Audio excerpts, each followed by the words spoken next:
Mary Kay says the Browns have vetted quarterback Brendan Sorsby so far, and their next steps before deciding whether or not to bid on him if he declares for the supplemental draft. The Cleveland Browns just got a massive quarterback update. And honestly, this changes the entire conversation around the future of this franchise. Because for the last few weeks, Browns fans have been hearing non-stop rumors about Brendan Sorsby potentially entering the supplemental draft and Cleveland possibly making a move for him. People were already imagining scenarios where the Browns completely pivot away from the current quarterback room and invest another major pick into finding their future guy. But now, an NFL insider just came over the top with a completely different story. And if this report is accurate, Browns fans need to start taking the Shedeur Sanders versus Deshaun Watson battle way more seriously than they already were. Schrager, who talks to a lot of different folks around the NFL, who really gets good stuff. I mean, he was the first one to predict that the Browns would draft Spencer Fano with their first pick. He said this via the Pat McAfee show today. I am told the Browns right now, Sorsby's name has not been in the conversation. Rather, they are focused on what they have in-house at the moment, and that is a Deshaun Watson revival and Shedeur Sanders. Because according to Peter Schrager, someone who has been extremely plugged into league circles and has nailed Browns-related information before, Brendan Sorsby's name reportedly has not been in the conversation inside the Browns organization right now. Instead, Cleveland is apparently focused on what they already have in-house, and that means one thing.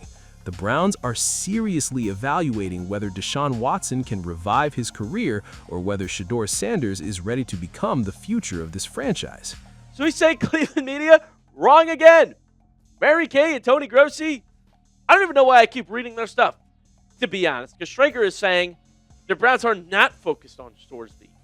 One side is done with Watson, completely. Another side thinks rushing Shedeur too early could break him before he ever gets a real chance.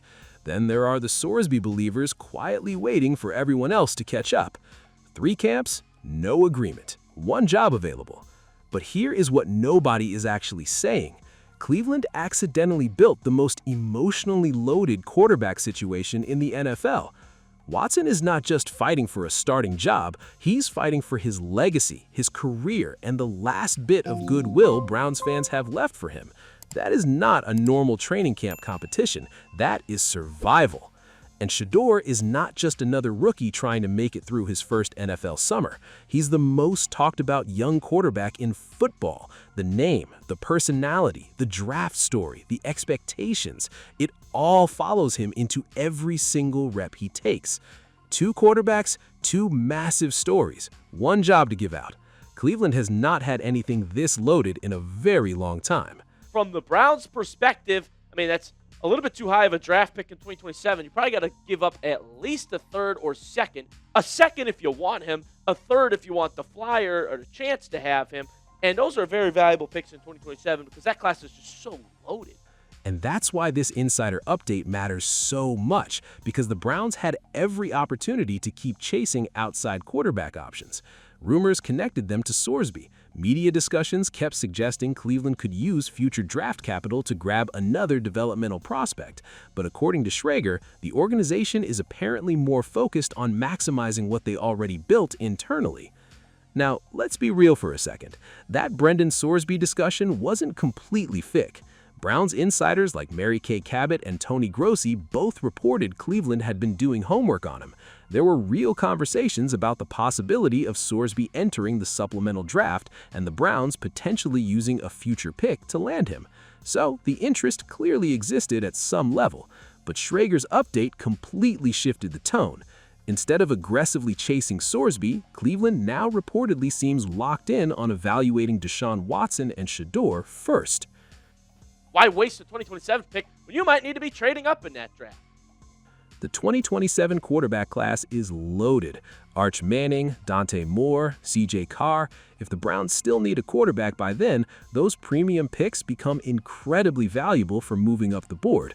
Burning a major pick on Sorsby now could cost them a generational talent later. That is not a small risk to take. Then there's the roster reality. Cleveland already has 4 quarterbacks. Adding a fifth creates chaos fast. Somebody loses reps, somebody's development slows, somebody gets cut. For a team desperately trying to stabilize its offense, manufacturing that kind of internal mess makes no sense. And the off-field concerns around Sorsby cannot be ignored either. Reports mentioned a gambling addiction situation and rehab.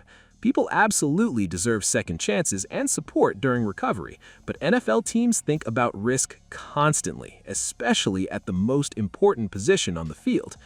Cleveland already survived enough controversy and instability with Watson. Adding another uncertain situation to the locker room might simply feel unnecessary right now. The Browns cannot afford another quarterback disaster. The Watson gamble already divided the fan base and cost this franchise real time. Another premium pick that doesn't work out could set everything back again. So while fans debate Sorsby loudly online, the front office is probably being far more cautious than anyone realizes. Sometimes the most important move is the one you do not make. Shedeur, on the other hand, he actually got the first crack at reps. The very first 11-on-11 drill, Shedeur went first. And that is wild. Watson was supposed to be the unquestioned franchise quarterback. Cleveland gave him massive money and handed him the future of the organization. Now reports say Shedeur is getting first crack at reps and coaches are genuinely impressed. The dynamic has shifted without anyone officially announcing it. To be fair, evaluating Shedeur last season was nearly impossible. Dropped passes, bad protection, coaching instability. There were real flashes of confidence and playmaking ability. There were also real struggles. Anyone who already knows exactly what Sanders will become is moving way too fast. But Browns fans are exhausted. That is the reality nobody could ignore. They thought the organization was finally ready to turn the page. Hearing Watson still has the inside track instantly frustrated a massive portion of the fan base. Unless Watson takes Cleveland deep into the playoffs, most fans simply do not see the point anymore. If Shedeur wins the job, though, the entire franchise changes direction overnight. He becomes the face of the rebuild and one of the biggest stories in the NFL. The stage is ready. Now someone has to go take it. That would also probably mean they feel Watson is a safer start than Shedeur, meaning Shedeur didn't really get a true chance to sit and learn last year. He wasn't in the mix at all, and it was a bad system. So maybe they think Shedeur would benefit from sitting behind Watson for a few games and watch the veteran and then come in later in the season. I think regardless, we see both of them play. And honestly, you can already feel the tension building around this quarterback battle. Every practice report matters now. Every rep gets analyzed online. Every insider comment creates another war between Browns fans. Watson supporters point toward experience and veteran leadership. Sanders supporters point toward upside and the need for a fresh start. What's crazy is that both arguments actually make sense depending on how you view Cleveland's future. If the Browns believe they can compete immediately, maybe Watson's experience gives them stability. But if they believe the roster still needs development, then maybe Sanders is the smarter long-term investment. And here's where the bigger legacy conversation comes into play, because quarterback decisions define NFL franchises for years. One wrong move can destroy an entire era. One correct move changes everything. Just look around the league. Teams spend decades searching for franchise quarterbacks. Cleveland knows that better than almost anybody. That's why this latest update from Peter Schrager feels so important. It's not really about Brendan Sorsby anymore. It's about the Browns finally deciding what direction they want their identity to take moving forward. Are they still trying to revive Watson's career, or are they preparing for the Shedeur Sanders era? And honestly, Browns fans are probably more divided on this question than any fan base in football right now.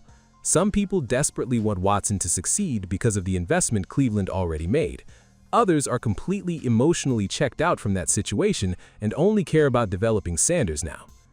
Meanwhile, the pressure on Shedeur keeps growing every single day. Because fair or unfair, fans are already treating him like the potential savior of the franchise. Every highlight clip goes viral instantly. Every mistake gets overanalyzed. And once Browns fans emotionally attach themselves to a young quarterback, expectations become absolutely insane. But make no mistake, this latest update from Peter Schrager completely changed the quarterback conversation in Cleveland. Brendan Sorsby may still get discussed by media circles, but according to this report, the Browns internally are focused on something much bigger right now: Watson versus Shedeur. And honestly, that battle might decide the next 5 years of Browns football. Because if Watson wins and struggles again, the backlash will be catastrophic. Fans will demand immediate changes. Questions about the front office and coaching staff will explode again. But if Sanders wins and succeeds, suddenly Cleveland finally has hope for the future again. That's why every single Browns fan should be paying attention to this quarterback battle right now. Because this isn't just another off-season storyline anymore. This feels like the beginning of a franchise-defining decision. And trust me, by the time Week 1 arrives, the pressure surrounding this quarterback room is going to be absolutely insane.